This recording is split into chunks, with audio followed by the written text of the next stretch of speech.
Most people think the story of David and Goliath is simple. A small boy, a giant warrior, one stone, one miracle. But that version of the story skips the most important part. Because long before David ever picked up a sling, the battle had already been decided. Not by strength, but by fear, strategy, and psychology. To understand why this moment mattered so much, we need to go back to the beginning. Israel at this time was not a powerful nation. They were surrounded by enemies, and the most dangerous of them were the Philistines. The Philistines were not just another tribe. They were organized, technologically advanced, and most importantly, they controlled iron weapons. While Israel still relied largely on bronze, the Philistines had iron swords, iron spears, and iron armor. That advantage alone changed everything. Wars in the ancient world were not just about numbers. They were about technology, morale, and leadership. And Israel was losing on all three fronts. Israel did have a king. His name was Saul. Saul was tall, imposing, and looked exactly like what people expected a king to look like. When he was first chosen, he inspired confidence. But by the time the Philistines gathered for this battle, Saul had a serious problem. He was no longer confident in himself, and more importantly, he was no longer confident in God. Years of insecurity, poor decisions, and fear of losing his throne had slowly hollowed him out. And leadership without confidence is contagious in the worst way. Fear flows downward. When the Philistine army and the Israelite army met, they didn't immediately clash. They camped on opposite hills, separated by a wide valley known as the Valley of Elah. This valley mattered. Whoever charged down first would be exposed. Whoever crossed first would be vulnerable. Both sides waited. And that's when the Philistines changed the rules. Instead of sending an army, the Philistines sent one man, Goliath of Gath. He was enormous, yes, but more importantly, he was a professional warrior. He wore a bronze helmet, a heavy coat of mail, and carried weapons designed for close quarters combat. He even had a shield bearer walking ahead of him. This was not random intimidation. This was psychological warfare. Goliath's challenge was simple. Send me a man to fight me. If he defeats me, we will serve you. If I defeat him, you will serve us. On the surface, it sounded fair, but it wasn't.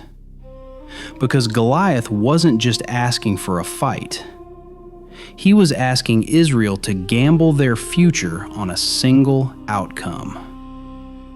And if Israel refused, the message was clear. You are afraid. For 40 days, Goliath came out every morning and every evening. 40 days of repetition. While all of this was happening, David was nowhere near the battlefield. He was the youngest son of Jesse. So young, in fact, that when the prophet Samuel came to anoint one of Jesse's sons as future king, David wasn't even invited to the lineup. He was out in the fields, watching sheep. That detail matters more than people realize. David grew up invisible, ignored, overlooked, unconsidered. But isolation has a strange effect. It either breaks you or it builds you. Shepherding was not peaceful poetry. It was dangerous, lonely, and relentless. David spent long nights alone with nothing but his thoughts, his animals, and the land. When predators came, there was no army, no backup, no applause. If a lion took a lamb, David didn't call for help. He ran after it. That wasn't recklessness. That was responsibility. And responsibility builds courage faster than praise ever could. One day, Jesse sent David to the battlefield with food for his brothers. David was not sent to fight. He was sent to deliver supplies and return. But history rarely announces itself. When David arrived, he heard Goliath speaking. And unlike everyone else, David didn't shrink. He was confused, not by the giant, but by the silence. While the soldiers asked, "How can we defeat him?" David asked, "Why is no one stopping him?" That question revealed everything. David did not see Goliath as unbeatable. He saw him as unacceptable. David spoke openly about confronting the giant. His brothers immediately shut him down. They accused him of arrogance. But this wasn't wisdom. This was projection.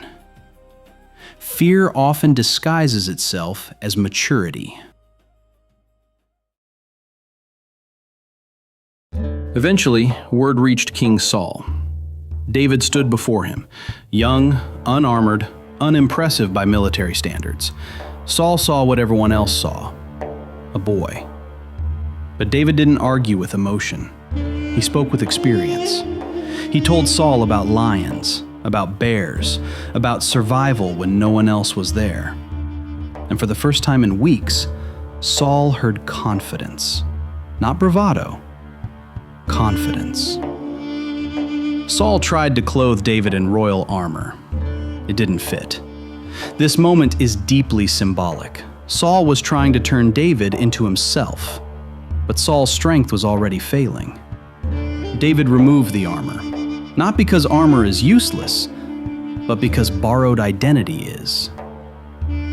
Many people think David used a toy. He didn't. In the ancient world, a sling was a deadly weapon. A trained slinger could launch a stone at speeds capable of shattering bone. Goliath was built for close combat. He was slow, heavily armored, and completely unprepared for a ranged attack. That mattered. As David walked toward Goliath, two armies watched in silence. This was not courage without fear. This was courage in spite of it. Goliath laughed. Why wouldn't he? From his perspective, this was not a fight. It was an insult. David spoke before he fought. That wasn't accidental. In ancient warfare, words mattered. David made it clear this battle was not about strength. It was about authority. David ran forward. That alone shocked everyone. He didn't retreat. He didn't wait. He ran. In warfare, hesitation kills. David released the stone, and everything changed. The stone struck Goliath's forehead, the one place not fully protected. The giant collapsed. Silence followed. Not cheers, silence. Because everyone was processing the impossible. David didn't celebrate. He didn't pose. He didn't boast. The Israelite army surged forward. Fear had been broken, and once fear breaks, momentum follows.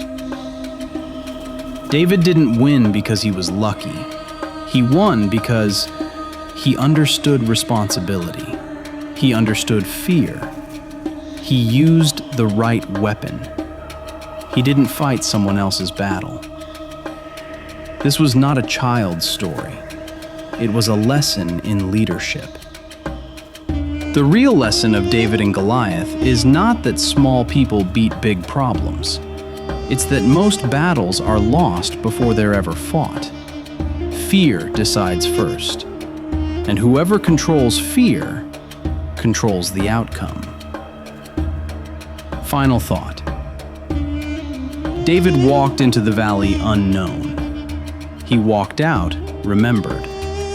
Not because he was the strongest, but because he refused to accept a reality shaped by fear. And that is why this story still matters. If you enjoy deep, thoughtful storytelling that brings ancient stories to life, subscribe to Ancient Voices for more long-form narratives like this. New stories released regularly. Until next time, remember, the past still speaks.